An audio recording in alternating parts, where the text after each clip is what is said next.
Olá pessoal, estamos aqui mais uma vez para a nossa segunda aula do John Knox Online na nossa matéria de Eclesiologia. E hoje a gente vai aprender sobre as marcas de uma igreja saudável, tá? Então, na aula de hoje a gente vai ver algumas características a respeito do que uma igreja saudável, quais são as características que uma igreja saudável possui. Então é importante que você aprenda isso. Antes da gente começar o nosso conteúdo, eu quero agradecer aqui alguns parceiros que estão abençoando o John Knox Online, a loja Redecorar, que cuida dessa decoração linda, a Data Agência, que cuida de todo o estúdio, de toda a transmissão, a gravação. Então eu quero agradecer essas duas empresas. A gente vai deixar o link na descrição aqui no vídeo para que você possa prestigiar também o trabalho dessas duas empresas que estão abençoando o John Knox Online. Então, para a gente começar a nossa aula de hoje, sobre as marcas de uma igreja saudável, eu quero abrir fazendo uma pergunta para você. Eu quero que você seja muito sincero no seu coração ao responder isso. Por que você escolheu a igreja ou a denominação que você participa hoje? Você escolheu em algum momento da sua vida a igreja que você é membro. E quais foram os critérios que você teve, que você levou em consideração para falar assim, poxa, essa igreja aqui é a igreja na qual eu quero participar, na qual eu quero pertencer. Quais foram os critérios? O que você levou em consideração? A verdade é que, infelizmente, muitas pessoas, ao escolher uma igreja, elas levam em consideração alguns fatores que não são os melhores critérios para se fazer uma escolha.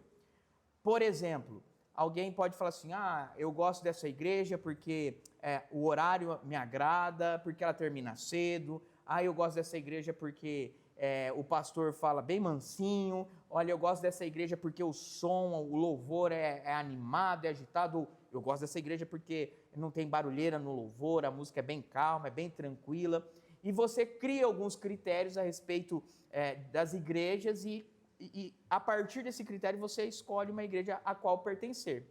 Mas hoje a gente vai ver o quanto isso é perigoso, você não ter os critérios corretos para escolher uma igreja. Porque quando você abre mão desses critérios, você está abrindo mão para a compreensão daquilo que é uma igreja saudável na qual você pode fazer parte. Então, pensando nisso, a gente vai ver essas características de uma igreja saudável.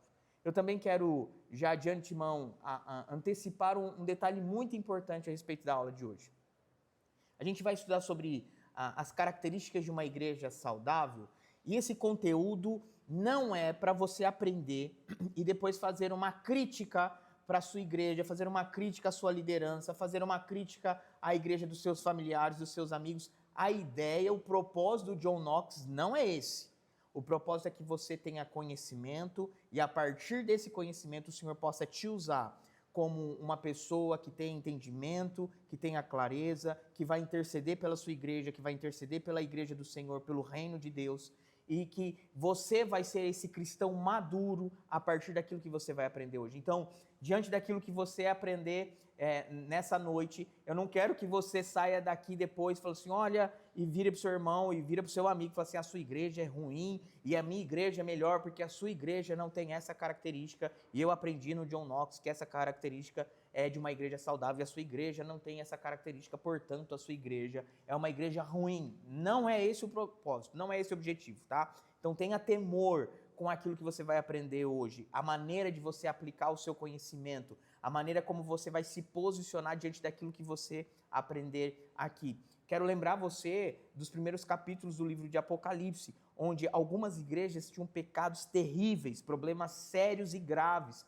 Ainda assim, Jesus chama essas igrejas de sua. Ele corrige, ele exorta, ele chama para perto, ele chama ao arrependimento, porque essa igreja também era de Jesus. Com todos os defeitos, com todos os pecados, Jesus estava pastoreando, Jesus estava cuidando, tanto é que ele usa o apóstolo para poder escrever as cartas a essas igrejas. Por isso, muito cuidado com a forma como que você vai se comunicar, aquilo que você vai dizer a respeito da sua igreja, da igreja dos seus irmãos, da sua liderança e da liderança dos seus amigos e familiares. A ideia é que você tenha maturidade, discernimento, para que você seja essa pessoa madura com conhecimento bíblico profundo. Tudo bem? Então vamos para o primeiro pilar, tá, de uma igreja saudável. E quais são esses pilares? O primeiro, a pregação expositiva. E aí você pode falar assim, Guilherme, você está dizendo que a pregação expositiva é um pilar de uma igreja saudável só porque você é presbiteriano e na sua igreja tem 3 pontinhos na pregação todo domingo. Não, não é por causa disso, mas é porque o modelo da pregação expositiva, ao longo dos anos, traz muitos e muitos benefícios para a igreja. E para isso eu quero que você abra a sua Bíblia e é importante que você use a sua Bíblia, principalmente de papel. O pessoal que está participando pelo Meet, eles são orientados a ter a Bíblia na mão aí, porque a gente vai passear por alguns textos. E o primeiro é 2 Timóteo. Então abre aí junto comigo, na segunda carta de Paulo a Timóteo, uma carta muito conhecida, principalmente nesse tema de eclesiologia, uma vez que Paulo está ajudando e ensinando Timóteo sobre o pastoreio. Desculpa. Então, olha só, 2 Timóteo, capítulo 3, a partir do verso 14 até o 17, diz assim: Você, porém, deve permanecer fiel àquilo que lhe foi ensinado. Sabe que é a verdade, pois conhece aqueles de quem aprendeu. Desde a infância lhe foram ensinadas as sagradas escrituras, que lhe deram sabedoria para receber a salvação que vem pela fé em Cristo Jesus. Olha só que importante esse texto agora. Toda a Escritura é inspirada por Deus e útil para nos ensinar o que é verdadeiro e para nos fazer perceber o que não está em ordem na nossa vida. Ela nos corrige quando erramos e nos ensina a fazer o que é certo. Deus a usa para preparar e capacitar seu povo para toda boa obra. Esse texto é muito importante, a gente já vai comentar ele. Abre comigo agora no Evangelho de Lucas, capítulo 4. Olha só o que Jesus fez. Lucas 4, verso 16. Quando Jesus chegou a Nazaré, cidade de sua infância, foi à sinagoga no sábado, como de costume, e se levantou para ler as Escrituras. Entregaram-lhe o livro do profeta Isaías, ele o abriu e encontrou o lugar onde estava escrito: O Espírito do Senhor está sobre mim, pois ele me ungiu para trazer as boas novas aos pobres. Ele me enviou para anunciar que os cativos serão soltos, os cegos verão, os oprimidos serão libertos, e que é chegado o tempo do favor do Senhor. Jesus fechou o livro, devolveu ao assistente e sentou-se. Todos na sinagoga o olhavam atentamente. Então ele começou a dizer: Hoje se cumpriram as escrituras que vocês acabaram de ouvir. Ainda no Evangelho de Lucas, no capítulo 24, verso 27, quando Jesus está caminhando com os 2 discípulos pelo caminho de Emaús, Jesus começa a conversar com esses 2 discípulos que ainda não reconheceram que Jesus era Jesus, e olha só o que Jesus fala com eles. Verso 27 do capítulo 24 de Lucas. Então Jesus os conduziu por todos os escritos de Moisés e dos profetas, explicando o que as escrituras diziam a respeito dele. Ou seja, por que a pregação expositiva é um pilar de uma igreja saudável? Porque o modelo de pregação expositiva prioriza, valoriza e baliza a maneira de apresentar a palavra de Deus, com 3 regrinhas básicas que Hernandes Dias Lopes trabalha e nos traz esse ensinamento. A pregação expositiva é você ler o texto, você vai ler a palavra de Deus, você vai explicar o texto, você explica o contexto, quem escreveu, para quem escreveu, quais as circunstâncias daquele texto, e você vai aplicar esse texto na nossa vida, na sua vida. O pastor tem esse objetivo, ele vai ler o texto, ele vai explicar o texto e o seu contexto, e ele vai aplicar esse texto na sua vida, em como você pode viver esse texto, viver as lições que esse texto traz para nós.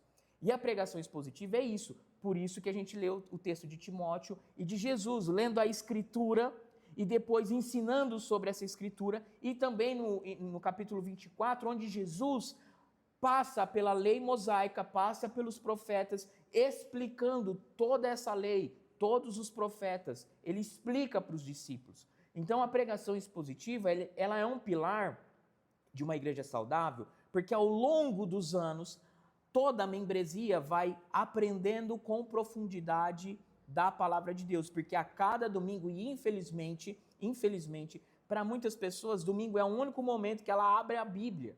Então, nesse momento, quando ela abre a Bíblia, ela lê uma porção da palavra de Deus, ela compreende o contexto em que está tudo aquilo que está sendo escrito e narrado ali, e ela vai trazer lições para a sua vida.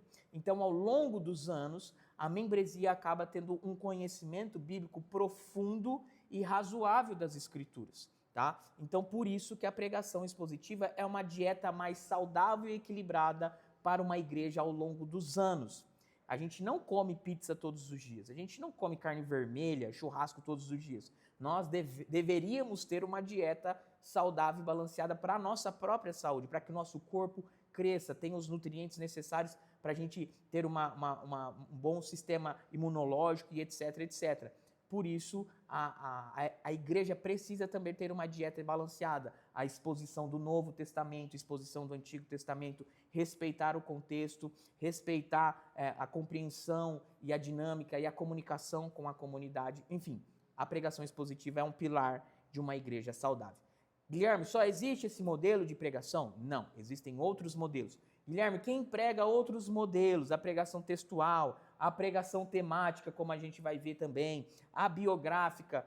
Quer dizer, então, que o meu pastor que não prega expositivo, ele só prega temático, quer dizer que o meu pastor é um péssimo pastor? Não, não quer dizer isso, eu nunca disse isso.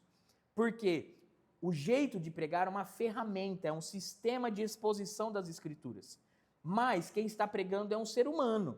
Quem está fazendo a exposição é um ser humano. Então, a gente pode ter sim um pastor de má índole, pregando heresias, desvirtuando aquilo que a palavra de Deus quer comunicar através de uma pregação expositiva. É possível fazer isso. Basta a falta de caráter, a falta de compromisso com as Escrituras. Entretanto, a pregação expositiva, ela coloca freios e ela coloca algumas barreiras. Fica mais difícil fazer isso. Nos outros modelos temático e biográfico, isso é um pouco mais fácil, tá? E eu vou explicar um pouquinho qual que cada tipo de pregação para que você tenha conhecimento. Quando o seu pastor pregar, você saber, meu pastor está fazendo uma pregação textual, é uma temática, é biográfica.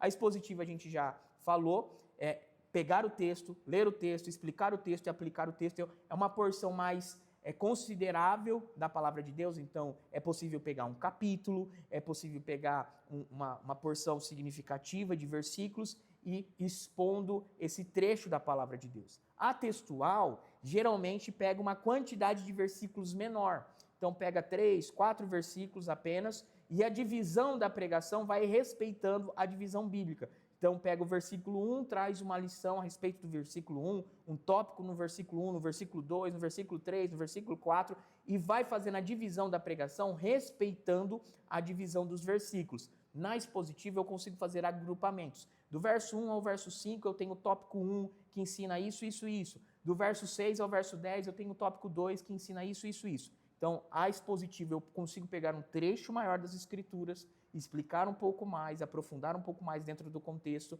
A textual, eu tenho isso um pouco reduzido, é um pouco mais resumido, condensado ali.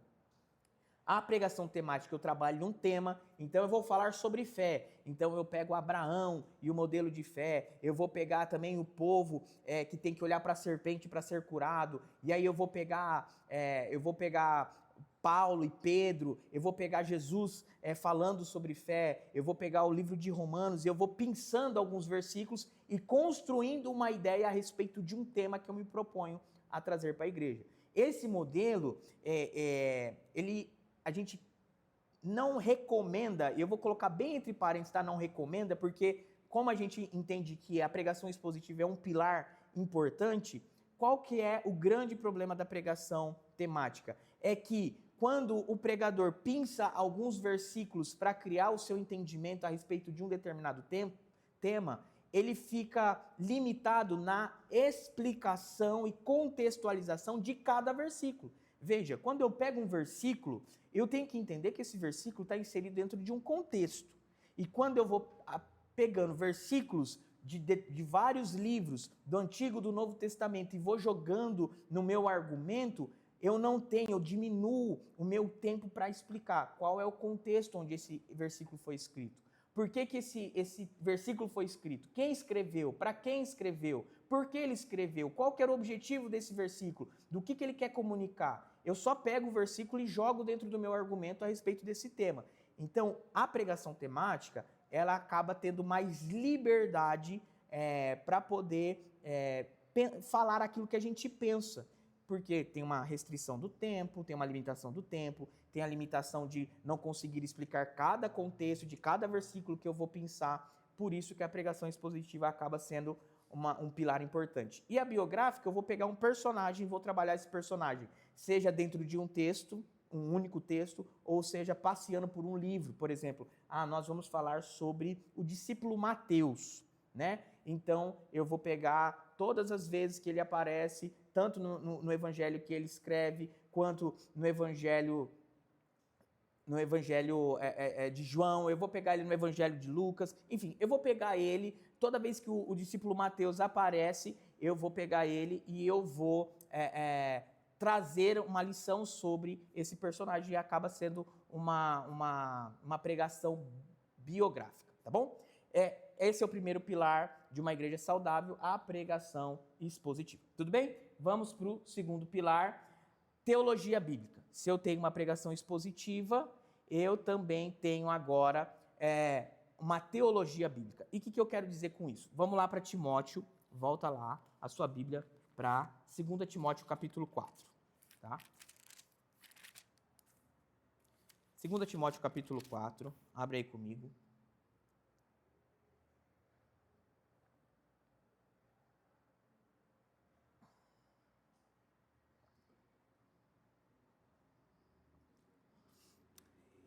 Verso 1 ao verso 4. Eu lhe digo solenemente, na presença de Deus e de Cristo Jesus, que um dia julgará os vivos e os mortos quando vier para estabelecer seu reino. É Paulo falando para Timóteo. Pregue a palavra. Esteja preparado, quer a ocasião seja favorável, quer não, corrija, repreenda e encoraje com paciência e bom ensino. Pois virá o tempo em que as pessoas já não escutarão o ensino verdadeiro, seguirão os próprios desejos e buscarão mestres que lhes digam apenas aquilo que agrada a seus ouvidos. Rejeitarão a verdade e correrão atrás de mitos. Vira a folha para Tito, capítulo 2, verso 1. Mas, agora é Paulo falando para Tito, mas quanto a você, que suas palavras reflitam o ensino verdadeiro. Quando a gente fala de uma teologia bíblica, é justamente isso. Eu respeitar aquilo que a Escritura está querendo nos ensinar.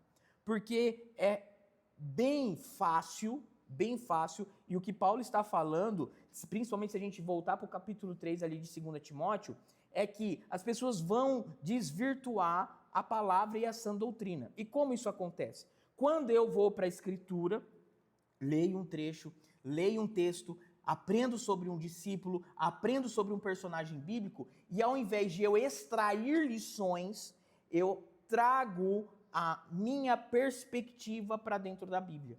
Então eu começo a enxergar os personagens não como aquilo que Deus quer me ensinar, não com as lições, não com os princípios e valores que a palavra de Deus quer me ensinar e me doutrinar, mas eu imponho sobre esses personagens, sobre a Escritura, aquilo que eu quero pensar, aquilo que eu desejo, aquilo que eu creio.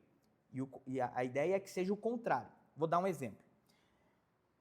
Quando eu não tenho uma teologia bíblica, onde a Escritura interpreta a Escritura, onde eu vou ler a vida, a obra de Jesus Cristo, a pessoa de Jesus Cristo, pensando e entendendo aquilo que a palavra de Deus revela de Jesus Cristo, a maneira como o próprio Deus se revela nas Escrituras, eu vou ler os evangelhos, aprender sobre Jesus, e eu vou começar assim, olha só que Jesus, esse homem formidável, porque ele era um grande revolucionário, né? Ele valorizava o pobre, ele valorizava os enfermos, ele valorizava os marginalizados em detrimento dos ricos e poderosos. Jesus era esse grande revolucionário, Jesus era esse grande transformador social. E aí eu esqueço que Jesus é o Filho de Deus encarnado que veio para me libertar de uma morte eterna, do inferno, das trevas, e que por consequência traz transformação social, traz transformação econômica, traz transformação de mente, de relacionamento, de emoções, de coração, ele transforma tudo. Mas, se eu não tenho uma teologia bíblica, eu imponho a minha visão política, econômica, social, eu imponho as minhas ideologias, porque eu quero o texto não para aprender aquilo que a Bíblia está me ensinando sobre criação, queda, redenção e glorificação, mas eu aproveito da Bíblia para fortalecer argumentos que eu tenho, as minhas opiniões, as minhas ideologias. Por isso é importante eu ter uma teologia bíblica, onde a Escritura interpreta a Escritura, onde eu vou ler um texto e eu vou entender aquilo que a Bíblia quer dizer, aquilo que a Bíblia quer me ensinar, e não impor para o texto que eu estou lendo aquilo que eu creio, aquilo que eu quero achar, aquilo que eu gostaria que a Bíblia estivesse me comunicando. Entende? Então, por exemplo, se eu vou para Tessalonicenses, se eu vou para Apocalipse e vejo a palavra de Deus falar sobre a glorificação, sobre quando Cristo restaurará todas as coisas, e eu não interpretar a Escritura pela Escritura e com a Escritura, eu vou colocar assim, nossa, do jeito que está aqui, a gente vai se tornar um semideus, como algumas seitas pregam. Mas eu preciso interpretar a Escritura usando a própria palavra de Deus. Tudo bem? Então a teologia bíblica é muito importante. A pregação expositiva é um pilar importante e a teologia bíblica é outro. Então eu vou ler um texto, explicar e aplicar esse texto a partir de uma interpretação usando a própria Escritura, que é a teologia bíblica. Tudo bem? Ainda dentro da teologia bíblica, eu tenho dois jeitos de estudar a palavra de Deus, tá? Que é um jeito que chama teologia bíblica, estuda a revelação de Deus ao longo da história bíblica, analisando os temas e ensinamentos da Escritura dentro do seu próprio contexto. Olhar para cada Escritura, olhar para cada tema, olhar para cada tópico, para cada fator que a Bíblia está me ensinando, cada princípio, cada valor que o próprio Deus está revelando, e eu vou entender dentro da grande história de Deus, criação, queda, redenção e glorificação. É um jeito de eu estudar a palavra de Deus, e um outro jeito muito comum também é através da teologia sistemática, que é esse grande livro que está aqui, onde eu pego temas da vida cristã, eu pego a Trindade, eu pego a obra de Cristo, eu pego o ser humano, o pecado, a salvação, os dons do Espírito, escatologia, a igreja, tópicos, temas que a palavra de Deus ensina, e eu vou entender aquilo que a Bíblia diz a respeito desse tema de Gênesis a Apocalipse. Eu vou sistematizar esse estudo, tá? Então são duas maneiras de estudar a palavra de Deus, as duas são muito importantes, eu preciso estudar das duas maneiras, usando esses dois métodos, mas quando a gente está falando de um pilar de uma igreja saudável, entenda, eu estou dizendo que uma igreja saudável usa a Bíblia interpretando a própria Bíblia. Eu vou ler um texto e eu vou usar, para interpretar esse texto, eu vou usar a própria palavra de Deus. Tudo bem? Vamos para o terceiro tópico, terceiro pilar, entendimento bíblico sobre o Evangelho. E aqui é muito fácil, tá, gente? Vai abrindo aí em Romanos, capítulo 1, para a gente ver o que é, então, esse entendimento bíblico sobre o Evangelho.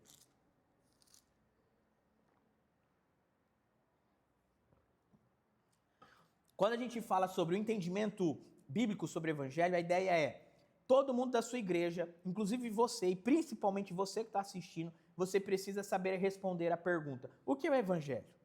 Quando você fala assim, olha, a igreja precisa sair para evangelizar, o que é evangelizar?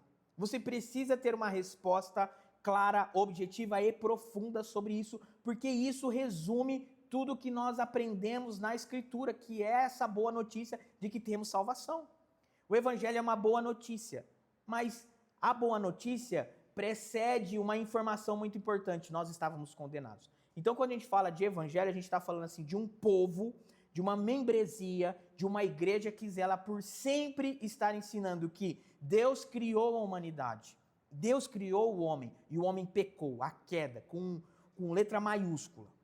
E aí, por conta dessa queda, todos nós estávamos condenados nos nossos delitos e nos nossos pecados. Mas a boa notícia, que é o Evangelho, é que Jesus Cristo, o Filho de Deus, se tornou um homem carne e osso, morreu pelo meu e pelo seu pecado, ressuscitou, está aos céus e ele voltará para nos buscar. E essa é a boa notícia. Nós estávamos condenados ao inferno, mas Jesus veio para nos salvar.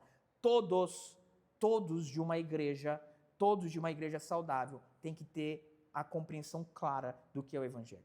Quando perguntar o que é o Evangelho, o que é evangelizar, ele precisa estar na ponta da língua. Olha, o Evangelho é a boa notícia. A boa notícia é que eu estava condenado ao inferno, mas Jesus veio para me salvar. Essa é a boa notícia. Eu fui salvo, não porque eu mereço, não porque eu fiz algo para alcançar essa salvação, mas porque Jesus me amou, porque Jesus foi bondoso, ele me deu esse presente que é a salvação. Essa é a boa notícia. Eu estava perdido e agora estou salvo, graças a Jesus Cristo. Todo mundo da membresia precisa saber o que é o evangelho, precisa saber responder essa pergunta de forma objetiva e profunda também, tá bom? Olha só o que Romanos capítulo 1 diz. Verso 16 e 17 é um texto que tem que estar grifado na sua Bíblia, uma vez que toda a igreja protestante começa a acontecer, né, com Martinho Lutero, lendo esses versículos, onde o Espírito Santo desperta o entendimento de Martinho Lutero. Você é salvo mediante a fé, é pela graça mediante a fé. E diz assim: pois não me envergonho das boas novas a respeito de Cristo, que são o poder de Deus em ação para salvar todos os que creem. Primeiro, os judeus e também os gentios. As boas novas revelam como Deus nos declara justos diante dele. O que do começo ao fim é algo que se dá pela fé. Como dizem as Escrituras, o justo viverá pela fé. Esse trecho é muito importante sobre o Evangelho. Vai para Efésios capítulo 2. A gente não vai ler ele inteiro, mas também é um trecho que tem que estar grifado na sua Bíblia aí. Olha só, um belo resumo do que é o Evangelho, do que é a boa notícia. Efésios capítulo 2 diz assim no verso 1: vocês estavam mortos por causa de sua desobediência e de seus muitos pecados. E aí ele continua, e aí no verso 4, mas Deus é tão rico em misericórdia e nos amou tanto que, embora estivéssemos mortos por causa de nossos pecados, ele nos deu vida juntamente com Cristo. É pela graça que vocês são salvos. O Evangelho é exatamente essa boa notícia. Nós estávamos mortos por causa da nossa desobediência, nós éramos inimigos de Deus, mas porque Deus nos amou tanto, ele enviou o seu Filho para morrer na cruz pelos nossos pecados, ele ressuscitou e ele voltará para nos buscar. E a boa notícia para mim e para a sua vida é essa: nós somos salvos pela graça, estamos livres da morte eterna. Toda a membresia, uma igreja saudável, zela por essa mensagem. Zela por essa mensagem. O meu tio, que é pastor da igreja presbiteriana também, me ensina que toda pregação precisa sangrar. Toda pregação precisa trazer o Evangelho. Toda pregação, domingo após domingo, todos os domingos, precisa ser apresentado o Evangelho, onde Jesus Cristo é o Salvador das pessoas que estão condenadas. Ele é o nosso Salvador. Toda pregação precisa trazer isso como o seu ponto principal, o Evangelho. Você está falando sobre família, você está falando sobre fé, você está falando sobre doença, não importa. Em algum momento, o Evangelho precisa ser anunciado de forma clara e objetiva. Jesus Cristo é o Salvador dos perdidos. Jesus Cristo é a única solução para os pecadores, tá bom? Então, terceiro pilar de uma igreja saudável é essa igreja que tem uma membresia, é uma igreja que zela por essa mensagem principal da boa notícia, tá bom? Alguns nomes a respeito de como a gente transmite, de algumas nomenclaturas a respeito do Evangelho, da criação, queda, redenção em Jesus Cristo e a glorificação, onde ele voltará para nos buscar. Cosmovisão cristã, 4 leis espirituais, metanarrativa, livrinhos sem palavras, história de Deus. Tudo isso é um grande resumo do Evangelho, onde Deus criou a humanidade, o homem peca, se rebela contra Deus, mas ele tem Jesus Cristo com a sua obra redentora e ele voltará para buscar aqueles que creem nele como seu único e suficiente Salvador.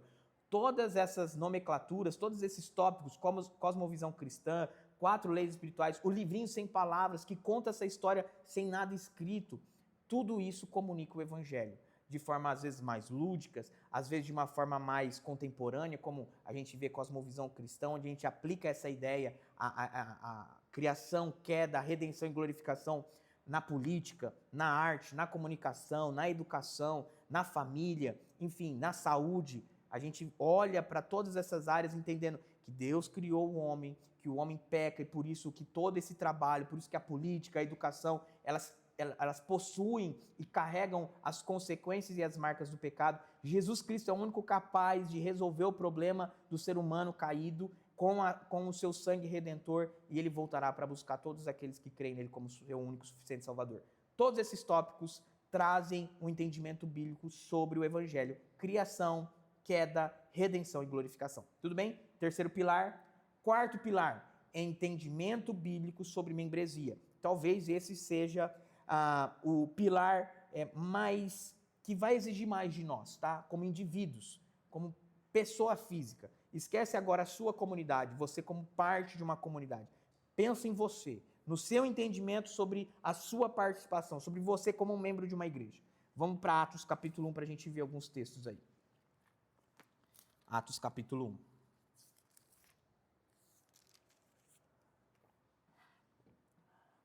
Atos capítulo 1, verso 15. Por esse tempo, quando cerca de 120 discípulos estavam reunidos em um só lugar, Pedro levantou-se e disse, e aí Pedro começa um discurso. O discurso é, Judas era um discípulo de Jesus, era um apóstolo, mas ele traiu Jesus, etc, etc. Precisamos de um substituto. Verso 21, desculpa. Agora, portanto, devemos escolher um dentre os homens que estiveram conosco durante todo o tempo em que o Senhor Jesus andou entre nós, desde que ele foi batizado por João até o dia em que foi tirado de nosso meio e elevado ao céu. O escolhido se juntará a nós como testemunha da ressurreição. Então indicaram dois homens, José, chamado Barsabás, e conhecido também como Justo, e Matias. Vamos para Atos capítulo 6. Agora a escolha dos diáconos. Verso 2. Por isso os 12 convocaram uma reunião com todos os discípulos e disseram, nós, apóstolos, devemos nos dedicar ao ensino da palavra de Deus, e não à distribuição de alimentos. Sendo assim, irmãos, escolham 7 homens respeitados, cheios do espírito e de sabedoria, e nós os encarregaremos desse serviço. Então nós nos dedicaremos à oração e ao ensino da palavra. A ideia agradou a todos, e escolheram Estevão, homem cheio de fé e do espírito, e também Filipe, e ele continua a lista. Qual que é a ideia e por que eu li esses dois textos? Depois a gente vai ler o de Gálatas. A ideia é, aqui em Atos capítulo 1, quando eles têm que ter um substituto, arranjaram um substituto para Judas, eles sabiam a quantidade de pessoas que estavam com Jesus, estavam reunidas. Eles sabiam da vida quando um começou a caminhar com Jesus. Quais foram os eventos que aquele indivíduo participou com Jesus. Eles conheciam uns aos outros e eles partilharam experiências. Quando chegou o momento de escolher um substituto para Judas, o critério era, precisa ter caminhado com Jesus, desde o seu batismo até quando ele foi levantado aos céus. E para você saber disso, você precisa estar lá, você precisa conhecer as pessoas que estavam lá junto com você. Ou seja, você precisa estar se relacionando com todos os outros discípulos de Jesus. Em Atos capítulo 6, quando tem alguns problemas ali na divisão e na distribuição dos alimentos, eles precisam de pessoas cheias do Espírito Santo. Quem que vai escolher? A membresia. Como é que você sabe se uma pessoa é cheia do Espírito Santo se você não convive com ela? Como que você vai poder escolher a sua liderança? Como que você vai poder saber se o seu líder, se as pessoas que você está convivendo estão tendo dificuldade? Porque eles estavam identificando dificuldade. Algumas viúvas não estavam recebendo alimento. Para você saber da dificuldade do outro, da necessidade, você precisa estar convivendo, você precisa estar presente. Para você conseguir falar, esse homem é cheio do Espírito Santo, vamos indicá-lo para ser um diácono, vamos indicar para ser um presbítero, vamos indicá-lo para ser um pastor, para ser um líder de algum ministério. Você precisa estar lá convivendo e experimentando e se relacionando. Por isso, entendimento bíblico sobre membresia traz a ideia de que você precisa assumir responsabilidade com a sua comunidade. Veja, ser membro de uma igreja não é um formulário preenchido, mas é a expressão de compromisso com Cristo através da sua igreja. Se você diz que ama Jesus, se você diz que crê nele como seu único suficiente Salvador, se você quer desfrutar das bênçãos de alguém que é salvo, remido pelo sangue do Cordeiro, você precisa estar junto com todos os outros que creem na mesma coisa que você. Você precisa ser exortado, corrigido, amado, cuidado pelos outros discípulos de Jesus, pelo povo de Deus, assim como você também tem que assumir a responsabilidade de cuidar das pessoas quando elas precisarem. Por isso, vamos lá para Gálatas. Abre aí comigo Gálatas. Eu coloquei aqui errado, viu, gente? É Gálatas 6, do verso 1 ao verso 3. Não é Gálatas capítulo 6, verso 3, tá bom? Eu esqueci de colocar o tracinho aí. Olha só. Irmãos, se alguém for vencido por algum pecado, vocês que são guiados pelo Espírito devem, com mansidão, ajudá-lo a voltar ao caminho certo. Como você ajuda alguém a voltar depois de praticar pecado?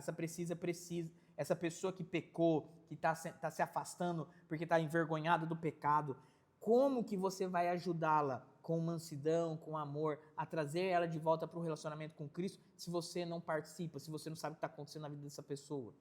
Você precisa estar lá, você precisa estar presente, você precisa assumir responsabilidade, assumir compromisso.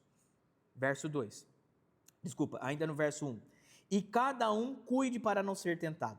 Ajudem a levar os fardos uns dos outros e obedeçam desse modo à lei de Cristo. Se vocês se consideram importantes demais para ajudar os outros, estão apenas enganando a si mesmos. Ou seja, ajudem a levar os fardos. Você precisa ajudar os irmãos da sua igreja que estão passando por necessidade, que estão passando por lutas, tribulações, dificuldades. Você é a resposta de Deus para a vida desse irmão. Assim, quando você estiver passando por problema, ele será a resposta de Deus na sua vida. Por isso, uma igreja saudável, as pessoas elas têm esse entendimento de assumir responsabilidade com o corpo de Cristo. Veja, eu não estou dizendo aqui que você tem que viver na igreja de segunda a segunda. Não estou dizendo isso. Não é para você fazer isso. Isso não é saudável, tá? O que eu estou dizendo é você precisa assumir compromisso com a sua igreja de uma forma que você consiga conhecer pelo menos uma parcela dessa comunidade. E ainda mais hoje que as igrejas estão cada vez maiores, então você não vai conseguir conhecer todo mundo, mas pelo menos uma parcela dessa igreja você precisa conhecer e ser conhecido por essa parcela. A igreja em célula, em grupo pequeno, é um excelente modelo para igrejas muito grandes, onde as pessoas têm pouco contato umas com as outras e momentos de poder compartilhar dificuldades, experiências, de pedir ajuda ou de oferecer ajuda. Então, a ideia é que uma igreja saudável, o membro tem a compreensão de que ele precisa assumir compromisso, assumir responsabilidade em conhecer, em se relacionar com os outros irmãos em Cristo reunidos dentro daquela comunidade, tudo bem? Romanos capítulo 12, que está aqui, vai falar sobre cada um servir com o seu dom. Então você vai na sua igreja e você também vai trabalhar, porque você vai abençoar com aquilo que você sabe fazer. Com seus dons e talentos, você será instrumento de Deus para abençoar outras pessoas. Assim como outras pessoas vão trabalhar e você será abençoado. Quer um exemplo disso? Quantas vezes você entrou na igreja, foi no banheiro, encontrou o banheiro limpinho, cheirosinho, você foi recepcionado, a igreja estava com os bancos, as cadeiras no lugar. Você não fez isso, mas você está sendo abençoado por uma outra pessoa que assumiu a responsabilidade de preparar o ambiente para o culto, para que você tenha conforto, para que você seja abençoado. Você também precisa assumir responsabilidade para que, com seus dons e talentos, essa pessoa que você nem sabe o nome também seja abençoada. Tá bom? Então, a ideia é essa. Hebreus capítulo 10 vai falar sobre a necessidade do ajuntamento.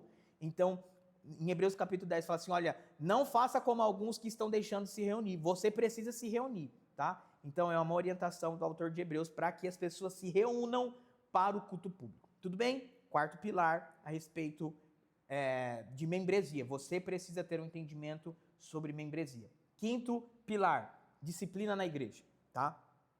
A disciplina na igreja, Provérbios capítulo 3, vai falar sobre você não desprezar a disciplina do Senhor, tá? Então, o capítulo 3, verso 11 e 12 vai falar para você não desprezar a disciplina do Senhor, mas para que você receba isso como uma expressão do cuidado de Deus. Capítulo 24, verso 25, ainda no livro de Provérbios, vai falar sobre a importância de julgar e condenar a maldade, tá? Então não pode, as coisas erradas elas não podem ficar impunes. Mateus capítulo 18 é quando Jesus traz a orientação, a gente leu na aula passada, quando Jesus traz a orientação, olha, se o seu irmão pecar contra você, você vai lá e conversa com o seu irmão. Se ele se arrepender, legal, você ganhou o seu irmão. Se ele não se arrepender, vai e traz mais 2 testemunhas. Ele ainda não se arrependeu mesmo com essas 2 testemunhas, leva para a igreja.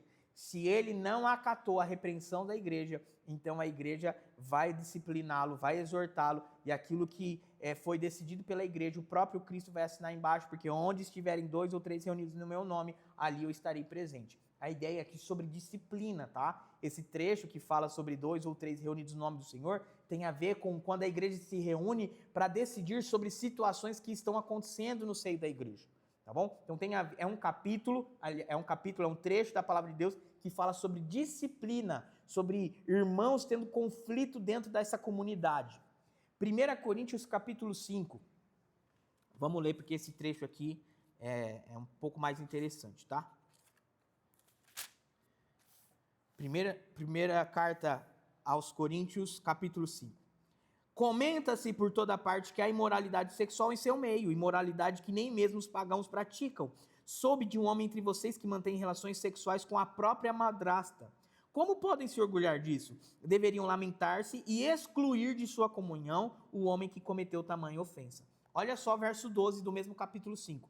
Não cabe a mim julgar os de fora, mas certamente cabe a vocês julgar os que estão dentro. Deus julgará os de fora, portanto, eliminem o mal do meio de vocês. Paulo, orientando a igreja de Corinto sobre como se comportar, como proceder diante de um homem que estava cometendo pecados terríveis e imoralidades terríveis. Vocês precisam eliminar esse mal do seio da igreja, do meio da igreja. Não cabe a mim julgar, eu que estou de fora. Vocês estão aí, eliminem o mal aí do meio de vocês. Segunda carta aos Coríntios. Vamos lá. Aqui não fala que é a respeito desse mesmo homem, mas tudo indica que se trata desse mesmo caso. Capítulo 2, verso 5. Não exagero quando digo que o homem que causou tantos problemas magoou não somente a mim, mas até certo ponto a todos vocês. A maioria de vocês se opôs a ele, e isso já foi castigo suficiente. Agora, porém, é hora de perdoá-lo e confortá-lo. Do contrário, pode acontecer de ele ser vencido pela tristeza excessiva. Peço, portanto, que reafirme seu amor por ele.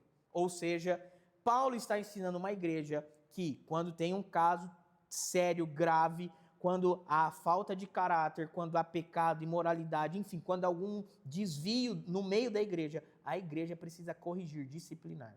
E depois precisa também trazer para perto quando essa pessoa se submete a essa correção, se submete ao entendimento da igreja, se submete à disciplina. A igreja precisa acolher com mansidão. Lembra do texto de Gálatas que a gente leu? Capítulo 6, de verso 1 ao 3. Olha, se a pessoa pecou, vocês precisam trazê-lo com mansidão. E tome cuidado para que você também não caia. Tome cuidado para que você não caia na sua tentação. Então, Paulo está trazendo uma orientação, assim como Jesus no capítulo 18, no Evangelho de Mateus, traz uma orientação clara. Uma igreja saudável tem disciplina.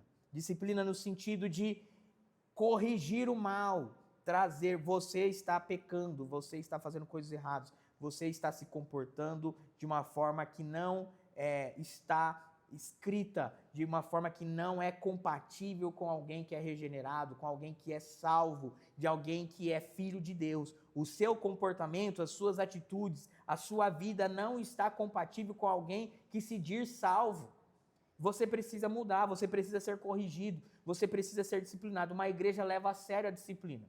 Veja, e quando a gente fala sobre um quinto pilar, que é uma igreja que tem disciplina, ou que disciplina a sua membresia, ou que pratica esse princípio espiritual, eu não estou dizendo aqui que você precisa fazer as caças às bruxas.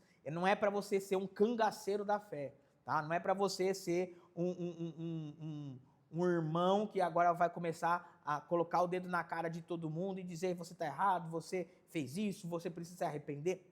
Gente, cuidado, tenha temor. A ideia é, em primeiro lugar, se submeta à disciplina.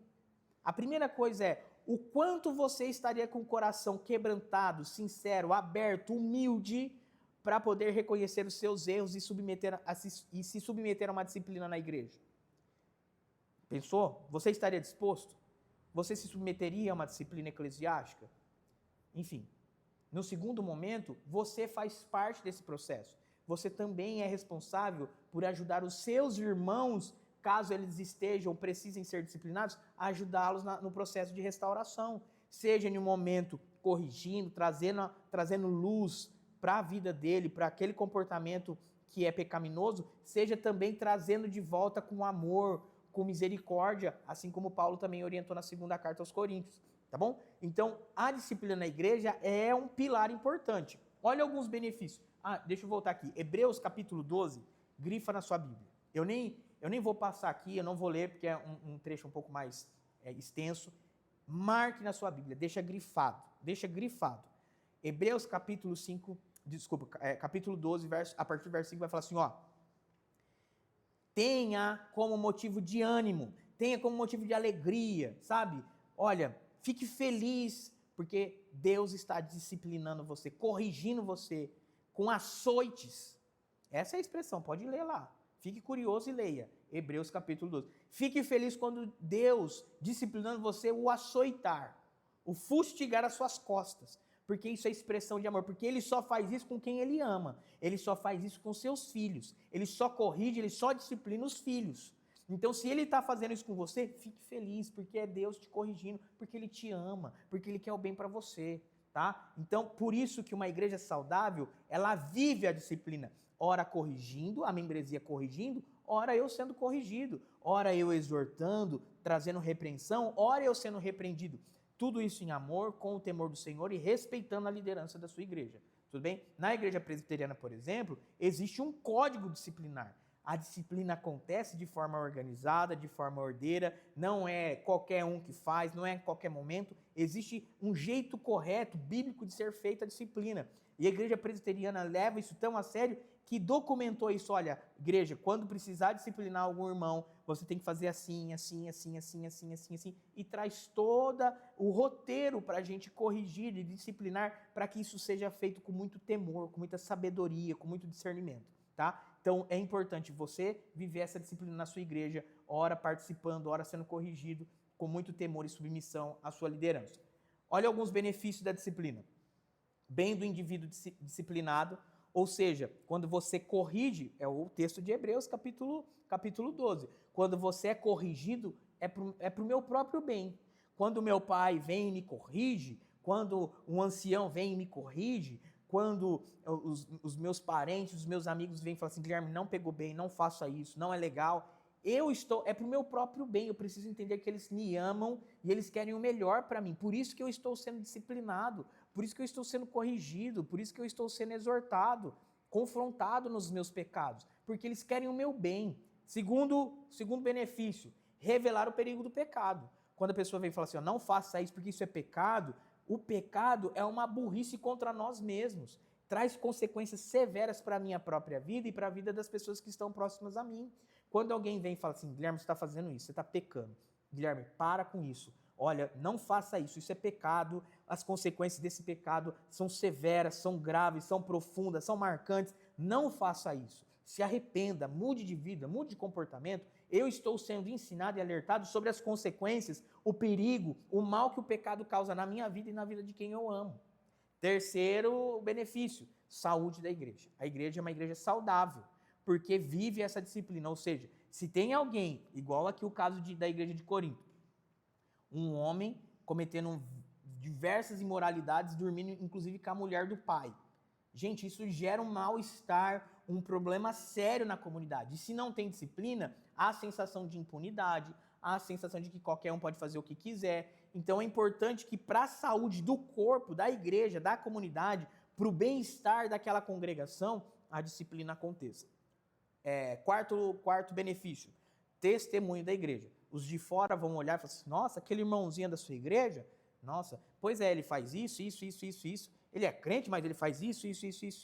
Só que se a sua igreja leva a sério e vive a disciplina com responsabilidade, você vai poder falar assim, de fato, ele é o irmão da nossa igreja, de fato, ele cometeu esses pecados, ele fez isso, ele errou, ele vacilou mesmo, mas a nossa igreja tem cuidado dele, tem tratado dele, a nossa igreja não compactua com isso, por isso que a nossa igreja está se comportando assim, por isso que a nossa igreja está ajudando ele nesse processo para que ele se arrependa, ele já está arrependido, ele já foi atrás, ele já está consertando, ele já está restaurando, ele já está ressarcindo aquilo que foi causado, enfim, a nossa igreja não compactua, mas está acompanhando e ensinando ele. Veja, há um testemunho da igreja para os de fora. Os de fora vão olhar para essa situação e vão falar assim, opa, esse cara aí fala que é da igreja, mas está fazendo um monte de coisa errada. Mas você que está participando vai falar, não, de fato, ele pecou, mas a nossa igreja não compactua com isso, mas tem cuidado dele, tem amado ele, tem ajudado ele em um processo de restauração, tá bom? E, por último, a santidade para a glória de Deus. A disciplina é um fator importantíssimo para o processo de santificação. E o que é o processo de santificação? O processo de santificação é quando eu vou abandonando práticas pecaminosas ao longo da minha vida e adotando práticas espirituais e de obediência. Então, depois que eu sou salvo, aceitei Jesus, creio nele com todo o meu coração, que ele é meu único e suficiente Salvador, eu começo agora a viver um processo de santificação, onde a cada dia eu vou abandonando práticas de pecado e vou adotando práticas de obediência.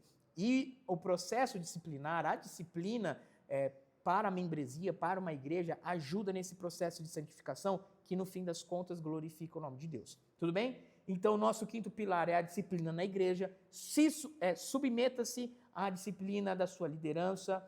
Não vire um caçador, um cangaceiro em nome do rei. Não vire esse indivíduo indigesto que gosta de apontar o defeito, gosta de ficar machucando as pessoas em nome da disciplina do Senhor.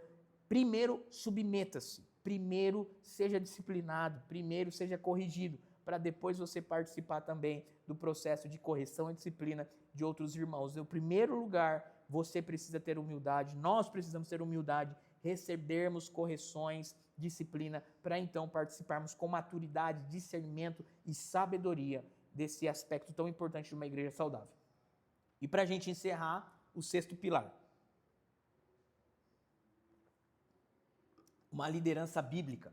Provérbios capítulo 29, verso 2 vai dizer que o povo fica feliz quando há uma liderança, um governo justo. O povo se alegra quando tem um governo justo. 2 Timóteo, eu quero ler com você. 2 Timóteo, a gente vai ver um trecho importante que fala sobre justamente um período muito difícil. E aí Paulo abre esse capítulo dizendo: saiba que nos últimos dias haverá tempos muito difíceis. E aí ele começa a falar sobre o esfriamento na fé, sobre falsos mestres. E aí, a partir do verso 6 diz assim: entre tais pessoas há aqueles que se infiltram na casa alheia e conquistam a confiança de mulheres vulneráveis, carregadas de pecado e controladas por todo tipo de desejo, mulheres que estão sempre em busca de novos ensinos, mas jamais conseguem entender a verdade. Esses mestres se opõem à verdade como Janes e Jambres, e se opuseram a Moisés. Têm a mente depravada e sua fé não é autêntica. Contudo, não irão muito longe. Paulo está alertando Timóteo sobre ele se posicionar contra esse tipo de ensino, contra esse tipo de mestre que entra na igreja e começa a se aproveitar de outras pessoas, se aproveitar da membresia. Em Tito, capítulo 1, vai falar também sobre as características do presbítero, as características de um diácono, as características da liderança da igreja. E um papel importante do presbítero, da liderança da igreja, é se opor a falsos mestres. É se opor contra pessoas que se levantam no meio da igreja para ensinar coisas ruins e para praticar coisas ruins. Lucas capítulo 22, Jesus conversando com os discípulos na última ceia, e os discípulos estão discutindo entre eles quem será o maior no reino dos céus e quem quer o maior entre eles. Jesus fala assim: olha só, entre vocês não é assim. As pessoas ficam discutindo quem que é o maior, quem que é mais importante. Entre vocês não é assim. É importante que vocês sirvam. Vocês devem e vocês precisam servir. Entre vocês não é do jeito que o mundo funciona. A liderança, e vocês vão ser reconhecidos porque vocês servem. O líder é aquele que serve. E uma igreja saudável passa por uma liderança bíblica. Ou seja, tem um caráter, tem as características, as competências, os dons e talentos que a palavra de Deus diz que um líder precisa ter.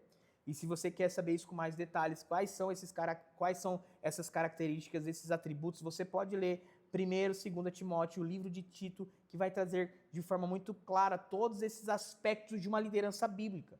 Um líder que é pacificador, não é dado à violência, não é dado à bebida, é um líder que administra bem a sua própria casa, é manso, ele é um líder que tem aptidão para o ensino, ele também é pacificador, hospitaleiro, tá? É esse líder que a Bíblia estabelece. Quando a gente leu em Atos capítulo 6, é cheio do Espírito Santo, e as pessoas têm que saber, esse homem é cheio do Espírito Santo, tá bom? É uma pessoa que conhece a Jesus, igual Atos capítulo 1, ele viveu com Jesus, ele viu Jesus, tá? É verdade que em Atos capítulo 1 está falando sobre o apostolado, a tradição reformada não entende na continuidade dos apóstolos, mas a ideia tem características importantes, princípios de uma liderança bíblica. Então, uma liderança bíblica é essa que tem as características, as competências, os dons, o talento e principalmente o caráter que a palavra de Deus estabelece. Tudo bem? Mas um detalhe sobre liderança bíblica, porque eu estou falando aqui sobre o homem, a pessoa, a pessoa física, né? O indivíduo. Ele precisa ser um homem bíblico, ele precisa ser esse homem de fé, de caráter, de responsabilidade, que tem todas essas características que a palavra de Deus estabelece. Mas eu quero trazer para você também um ponto importante sobre o sistema de governo da igreja. Então, a gente tem alguns modelos onde a igreja se organiza. 3 modelos: episcopal, representativo e congregacional. Episcopal, existe um líder, que ele é a autoridade dessa igreja, ele que é a grande figura de autoridade, ele é o presidente, ele é o bispo, ele é o papa, e ele tem toda a responsabilidade, toda a autoridade diante dessa igreja, e a partir dele, então, vai cascateando as autoridades, as figuras de liderança, mas há uma pessoa que está em uma posição mais alta. É um sistema episcopal. Quais são as denominações dentro desse modelo? Assembleia de Deus, a Igreja Apostólica Romana, Católica Apostólica Romana, algumas comunidades de igrejas também participam e adotam o modelo episcopal. Modelo representativo são as igrejas presbiterianas, tá? Onde a membresia escolhe a cada determinado período de tempo os seus próprios líderes. E a liderança não é feita em uma única pessoa, como no modelo episcopal, mas em um colegiado. Então, a congregação escolhe 5, 10, 15, 20, a depender do tamanho da igreja, os seus presbíteros, os seus diáconos, eles fazem parte da liderança da igreja, eles que vão governar, liderar, direcionar essa igreja, tá? E a liderança é colegiada, então não há uma única pessoa que tenha autoridade sobre toda a comunidade, sobre toda a igreja, mas há um colegiado, e esse colegiado é escolhido pela comunidade de forma geral. Sistema representativo. Muito semelhante com o nosso sistema democrático hoje no Brasil. Você vai lá e escolhe o seu representante dentro do poder legislativo, dentro do poder executivo, você vai e vota no seu prefeito, você vota no seu vereador, no deputado. A ideia é basicamente a mesma. Você escolher um representante e, de fato, tem que ser um representante que corresponda com as características da palavra de Deus. E o último sistema de organização da igreja, o último sistema de governo é o congregacional. O congregacional é muito comum nas igrejas batistas tradicionais, onde toda a comunidade decide sobre a vida de toda a comunidade. Então, a igreja tem, essa igreja tem um sistema de governo congregacional, onde depois de um culto público eles fazem uma assembleia e eles decidem sobre algum aspecto que precisa ser decidido na igreja. Exemplo, a igreja está precisando contratar um secretário, uma secretária. Reúne toda a comunidade, toda a congregação, faz uma assembleia e a comunidade vai votar se contrata, quem contrata, quanto paga para esse contratado. Precisamos de uma pessoa para limpar a igreja, precisamos comprar um som, precisamos comprar um terreno para um estacionamento, precisamos comprar um terreno para construir uma nova igreja, uma congregação, uma igreja pequena, precisamos adotar um missionário ou enviar um missionário. Reúne a comunidade, a congregação vai votar em uma assembleia e decidir a vida da igreja. Então, todo mundo vota, todo mundo decide tudo da vida da igreja, tá? Então, são 3 sistemas de governo. Eu sou presbiteriano, e aqui você pode falar assim, você está dizendo isso porque você é presbiteriano. Também, mas é porque eu, de fato, acho que o sistema representativo é o sistema que mais traz uma forma bíblica de ser igreja e de governar a igreja. Quando você vai para 1º, 2 Timóteo, Tito, o texto que a gente viu de Atos capítulo 6, muito importante. O que está sendo ensinado para nós é que a liderança ela é escolhida pela comunidade. E aí, a partir do momento que a comunidade escolhe essa liderança, essa comunidade se submete a esses líderes. Então, a comunidade tem a responsabilidade de, eu assumindo o papel de membro, eu conheço os meus irmãos em Cristo dentro dessa comunidade, quando chega um momento oportuno, eu preciso escolher um diácono. Esse diácono precisa ser um homem de Deus, ele precisa ser cheio do Espírito Santo. Olha, fulano de tal, é esse cara. olha, o fulano de tal, ele é cheio do Espírito Santo, vou escolher ele como diácono. E aí, a partir desse momento, eu me submeto agora a uma autoridade que eu entendi em Deus e através do Espírito Santo que ele é essa figura para mim. A mesma coisa em Tito, capítulo 1. Olha, eu deixei você aí para você escolher e estabelecer presbíteros nessa comunidade, diáconos nessa comunidade. Ele fala a mesma coisa para Timóteo. Então, a comunidade reconhecendo em seu meio, através de relacionamento, de convívio, quem são essas pessoas que têm as características que a própria palavra de Deus fala a respeito de quem é presbítero, que também é pastor ou bispo, vai depender da sua versão de Bíblia, e os diáconos. Então, o sistema representativo, ele é o que mais se aproxima de como as coisas estavam acontecendo na igreja de Éfeso, na igreja de Creta, também estavam acontecendo ali em Atos capítulo 6. Então, por isso, eu sou apaixonado pelo sistema representativo, que é um sistema que é bastante bíblico. Um outro ponto é que é um sistema mais seguro, tá? Então, por exemplo, a gente tem como se fossem instâncias, tá? Então, você tem o conselho de uma igreja, que é a liderança da congregação ali, de uma igreja específica. Aí você tem uma segunda instância, que chama presbitério, que é formado por um representante de cada igreja e pelos pastores. Esse presbitério tem como responsabilidade pastorear e cuidar dos pastores e dos presbíteros, dos conselhos das igrejas. Então vamos supor que uma determinada igreja esteja passando por problemas, os presbíteros estão tendo péssimas decisões, está tendo conflito entre os presbíteros e o pastor. O presbitério, que é uma instância acima, tem a responsabilidade de ir e acudir essa igreja, ajudar, orientar, disciplinar, corrigir, sabe, socorrer, porque tem essa instância. Tem uma terceira instância que é o sínodo pastoreia o presbitério, e aí a gente tem a quarta instância que chama Assembleia Geral, que essa daí é a quarta instância que vai cuidar de todas as outras três. Então, isso torna um sistema de governo mais seguro, um sistema de governo onde um é sempre pastoreado por outro, e assim traz mais estabilidade e segurança para toda a denominação. Por isso que eu sou fã da Igreja Presbiteriana, por isso que eu gosto bastante desse sistema de governo. Tudo bem? 6 características, 6 pilares de uma igreja saudável. Então, para a gente retomar aqui, para a gente encerrar. Primeiro pilar, pregação expositiva, ler o texto, explicar o texto, aplicar o texto. Teologia bíblica, eu vou ler a Escritura, entendendo e interpretando a Escritura com a própria Escritura. Eu também tenho o entendimento do que é o Evangelho, criação, que é da redenção e glorificação. Eu sei que eu sou salvo pela graça, eu estava condenado, mas Jesus me salvou. Essa é a boa notícia para mim, para a minha vida e para a sua vida. Quarto pilar, eu assumo responsabilidade, eu tenho a consciência do que é ser membro de uma igreja, então eu assumo responsabilidade. Eu amo Jesus Cristo, eu assumo responsabilidade em cuidar de você quando você precisar, ser o seu companheiro, e eu também serei cuidado por você quando eu precisar. É assumir responsabilidade. Uma igreja saudável, a membresia é consciente das suas responsabilidades e dos seus compromissos.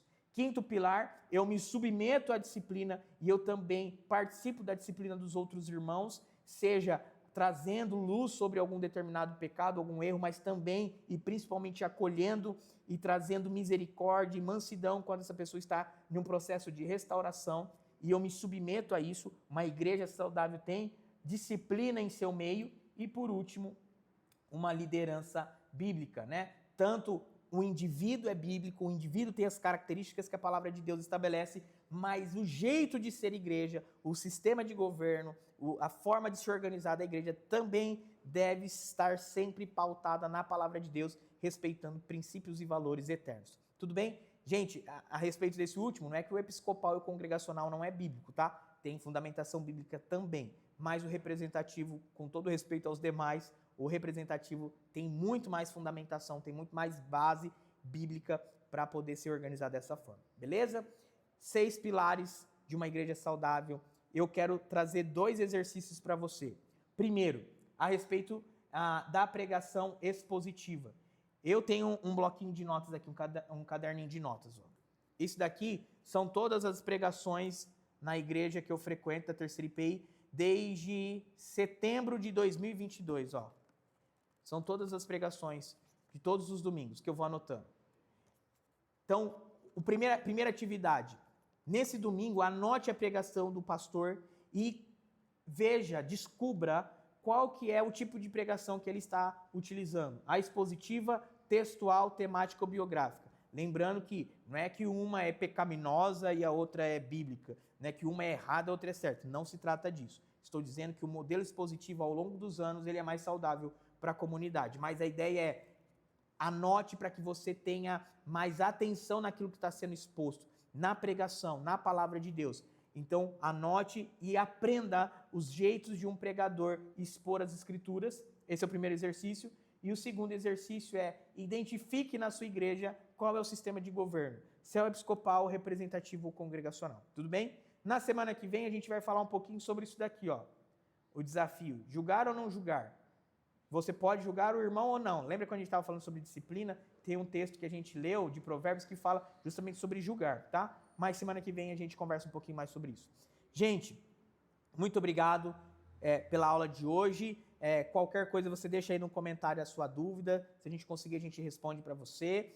Lembrando, mais uma vez, a gente vai deixar aqui o @ da loja Redecorar, da Data Agência, que está sendo bênção na nossa vida, para que você também prestigie o trabalho deles. Eu quero abençoar a sua vida agora. Feche os seus olhos para a gente orar.